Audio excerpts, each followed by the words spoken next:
నమస్తే అన్న. నమస్తే బ్రో. ఏపీలో ఎలక్షన్స్ వస్తున్నాయి కదా మరో 2 నెలల్లో. నెక్స్ట్ సీఎం ఎవరు అవుతారు అనుకుంటున్నారు? నెక్స్ట్ సీఎం నాకు తెలిసి ఖచ్చితంగా చంద్రబాబు గారు అవుతారు. మళ్ళీ ఎందుకు చంద్రబాబు నాయుడు గారు అనుకుంటున్నారు? చంద్రబాబు గారు రాకపోతే మళ్ళీ గుండు కొట్టుకోవాలి అంటే ఆంధ్రాని వదిలేసి మళ్ళీ హైదరాబాద్ వచ్చి బతకాలి. అంటే అక్కడ అన్నీ వదిలేసుకుని మళ్ళీ హైదరాబాద్ వచ్చి బతకాలి. లేకుంటే మళ్ళీ ఇంకో నాశనం చేస్తాడు మళ్ళీ జగన్. అంటే 5 years జగన్ గారు పాలన ఏం చేశాడు? ఏం చేయలే కదా భయ్ అసలు. అంటే ఏం నచ్చలేదు మెయిన్గా? అమరావతి ప్రాజెక్టు స్టార్ట్ చేసింది లేదు, అది కంప్లీట్ చేస్తా అన్నాడు, కనీసం మొదలు కూడా పెట్టలేదు ఆయన.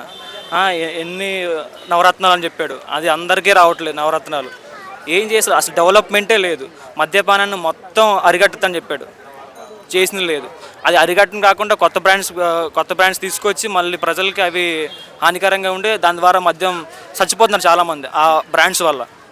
అంటే కల్తీ మంది అంటున్నారు, నిజమేనా? కల్తీ మంది ఉంది అప్పుడు బూమ్ బీర్లు కావచ్చు, ఎంతమంది చచ్చిపోయారు, రైతులు కావచ్చు, చాలా ఎఫెక్ట్ కొట్టింది.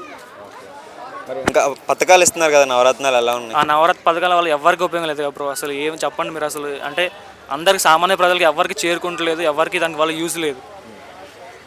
అంటే వాలంటీర్లు కానీ సచివాలయాలు కానీ జనాలకి వాలంటరీ అంటున్నారు కదా బ్రో. ఇప్పుడు వాళ్ళు ఇచ్చే 5,000 తోటి ఒక కుటుంబాన్ని ఎలా ఆదుకోవాలి? 5,000 తోటి ఏం సరిపోతాయి?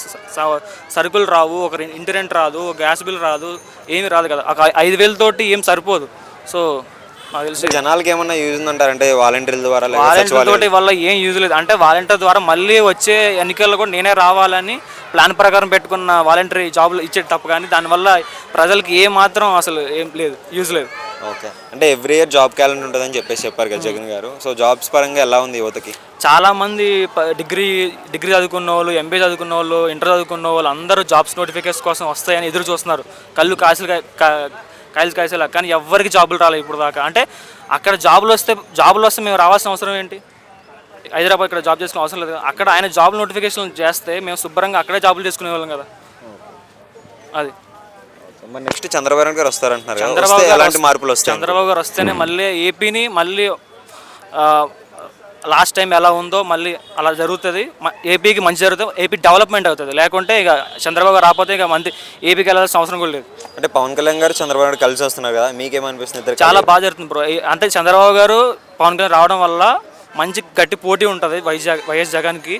సో ఆయన ఇద్దరు గెలిస్తే మాత్రం బాగా మంచి జరుగుతుంది ప్రజలకు. మరి సీఎంగా ఎవరు ఉంటారు అనుకుంటున్నారు?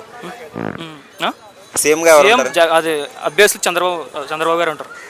ఓకే. ఇప్పుడు నారా లోకేష్ గారు ఉన్నారు కదా, నారా లోకేష్ గారి గురించి మీ అభిప్రాయం? నారా లోకేష్ గారు ఒకప్పుడు పప్పు శుద్ధ ఏం తెలీదు అని ట్రోల్ చేశారు చాలామంది. But is one of the best politician in ఏపీలో.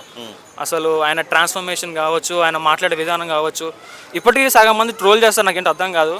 ఇప్పుడు ఒక స్పీచ్ ఇచ్చేటప్పుడు ఒక హాఫ్ అన్ అవర్ స్పీచ్ ఇచ్చేటప్పుడు దాంట్లో 2-3 మాటలు తడబడుతూ ఉంటాయి, అవుతూ ఉంటాయి. దాన్ని బట్టి ట్రోల్ చేస్తూ ఉంటారు. ఆయన చదువుకున్న స్టడీస్ కావచ్చు, ఏం కావచ్చు, చాలామందికి ఇన్స్పైర్ అయితే మాలాంటి వాళ్ళకి. సో ఆయన ఎంత ట్రోల్ చేసినా ఆయన గట్టి నాయకుడు. ఒక్క మాటలో నెక్స్ట్ సీఎం? ఒక్క మాటలో CBN చంద్రబాబు గారు.